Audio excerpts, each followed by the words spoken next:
Baada ya utangulizi huo, sasa tunaenda kuangalia jambo letu la leo, ambalo leo tulisema tutaangalia ni ipi tofauti kati ya kitabu chetu cha Al-Jisru na kitabu cha Al-Qaidatu Nuraniya na kitabu cha Qaidatu Baghdadiya. Na insha Allahu taala tutatizama maeneo makubwa matatu. Eneo la kwanza ambalo tutatizama malengo ya vitabu hivi. Malengo ya vitabu ni nini? Lakini pia tutatizama upangiliaji wa herufi ndani ya zile darasa zilizomo. Lakini pia tutaangalia darasa zilizomo ndani ya vitabu.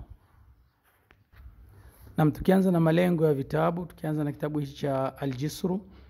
Al-Jisru, kama tutakavyokuja kuona kwenye mukaddima, Al-Jisru malengo makubwa ni mawili. Lengo la kwanza ni kumfanya mtu ajue kuisoma Qur'ani sawa sawa, lakini na lengo la pili ni kumfanya mtu ajue kuiandika Qur'ani.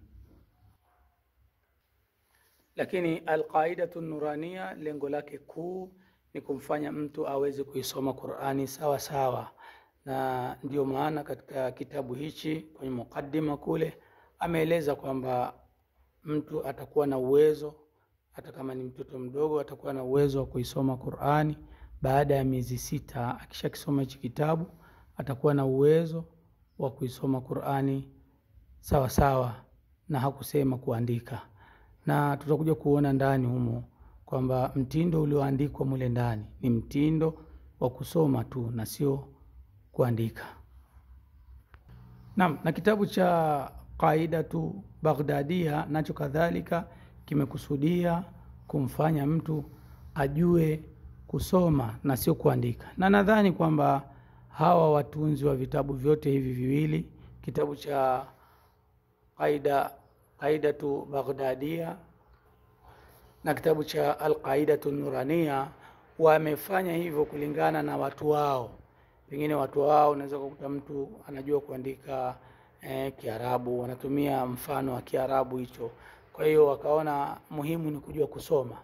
Kwa hiyo wakabezi kwenye kusoma, lakini kuandika wakawa hawajashughulika na jambo hilo.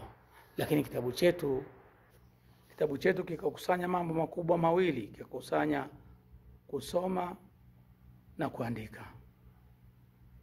Sasa tutaingia ndani ya vitabu.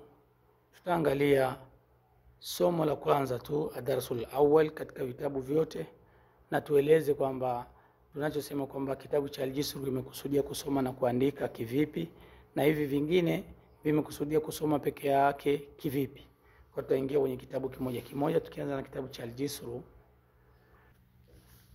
Kitabu hichi cha Al-Jisru ukifungua ndani utaona ad-darsul awwal, somo la kwanza, ar-rasmul uthmaniyu, herufi zisizokuwa na doti, mufradun, zikiwa ziko pweke.